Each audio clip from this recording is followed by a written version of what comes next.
मैं आज आपको वर्णमाला के बारे में बताएंगे, क्योंकि पिछले लेक्चर में मैं बताया था कि वर्णमाला दो प्रकार के होते हैं, एक तो व्यंजन, दूसरा स्वर।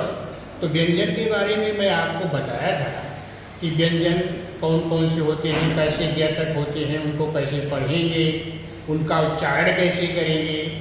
आज हम आपको वर्णमाला में स्वर के बारे में बताएंगे। तो स्वर यहाँ पर ब्लैक बोर्ड पे लिखा गया है, वर्णमाला स्वर। तो स्वर यहाँ पर लिखा है अ, आ, इ, ई, उ,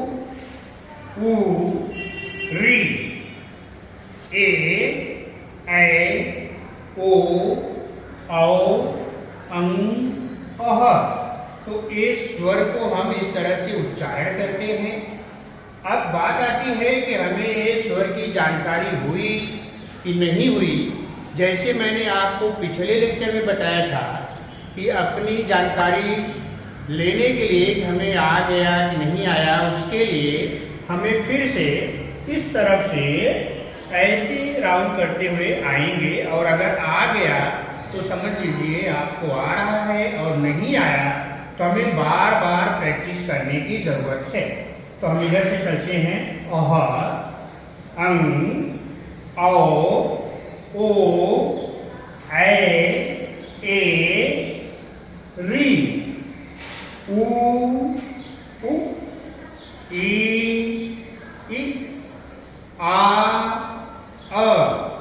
अगर इस तरह से आ गया तो समझ लीजिए आपको इसकी जानकारी हो गई है, और अगर नहीं आया तो हमें एक ही रास्ता है कि इसको बार बार सीखना पड़ेगा। इस तरह से सीखते हुए यहाँ तक आएंगे, और जब तक नहीं आता है तब तक हमको सीखना है, और जब आ गया तो हमको इधर से भी आना चाहिए।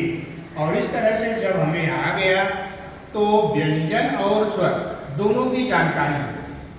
अपने को स्वर और व्यंजन दोनों की जानकारी होगी तो हम आगे के शब्द पढ़ पाएंगे, हिंदी के शब्द पढ़ पाएंगे। इसके लिए हमको ये चाहिए। अब बात आती है कि ये जो शाब्दिक अर्थ है, इसको शाब्दिक अर्थ बोलते हैं। इसको मात्रा के रूप में भी हम लिखते हैं। तो शाब्दिक और मात्रिक दोनों रूप यहाँ देखो नीचे मैंने लिखा है। तो ये अ है, अ की कोई मात्रा नहीं होती, यहाँ देखो डैश किया गया है। एक आ, जहाँ पर भी आ गया, आ का मात्रा इधर लिखा हुआ है। ये शाब्दिक है, ये मात्रिक है। एक छोटी ई है, छोटी ई को हम लघु बोलते हैं, धीरे से बोलते हैं इ, और इसकी मात्रा ई है। और इसको बोलते हैं ई की मात्रा। अब इसी प्रकार से आगे हम बढ़ेंगे। देखो उ का मात्रा, उ का मात्रा, ए को शब्द में ऐसे लिखते हैं और मात्रा इस तरह से लगाते हैं। ऐ का मात्रा इस तरह से है। ओ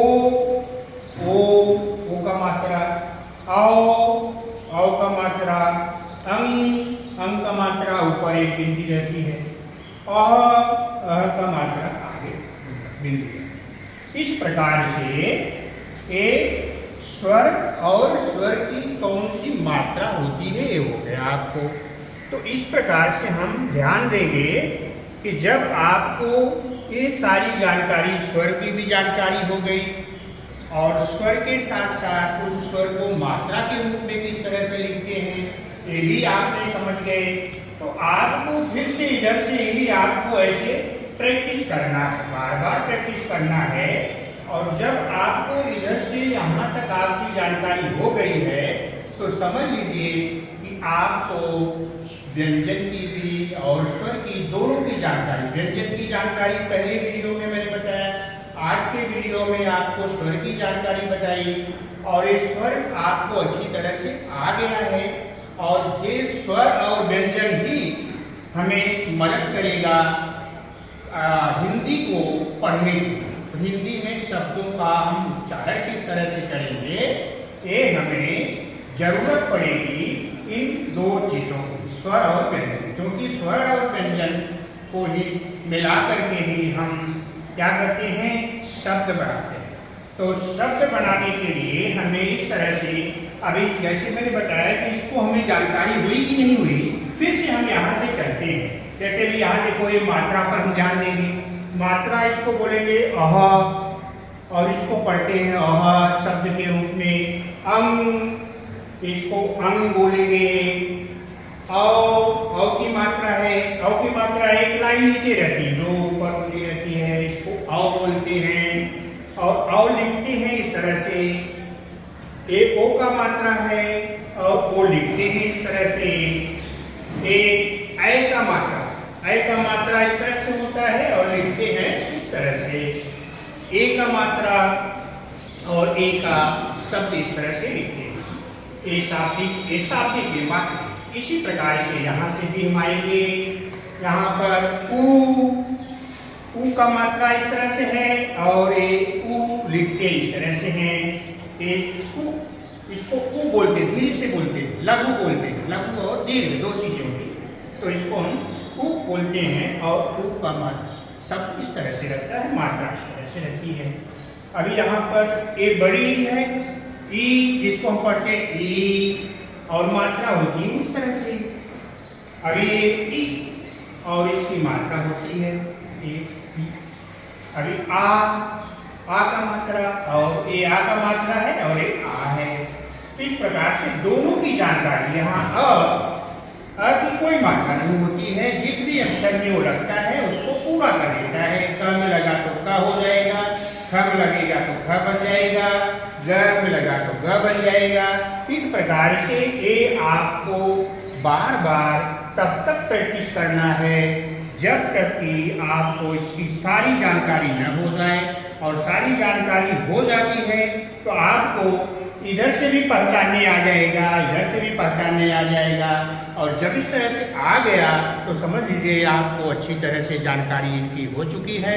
और जब अच्छी तरह से जानकारी हो चुकी है तो आपको घबराने की जरूरत नहीं है, आपको इसकी जानकारी हो गई है। और फिर आगे जो अगला वीडियो हम बनाएंगे वो आपको अच्छी तरह से समझ में तभी आएगा जब ये दोनों वीडियो आपको अच्छी तरह से समझ में आ जाएगा। इस प्रकार से हमें ध्यान रखना है कि ये दो वीडियो जो मैंने पीछे भी बताया, अभी भी बताया, इसको आप बार बार प्रैक्टिस करते रहो और तब तक करते रहो जब तक कि आपको इसका पूरे अक्षरों की जानकारी न हो जाए। जब हो जाएगी तो अगला वीडियो जब हम भेजेंगे तो आपको वो वीडियो बहुत अच्छी तरह से समझ में आएगा। और जब समझ में आ जाएगा तो आगे बढ़ सकते हैं। आज बस इतना।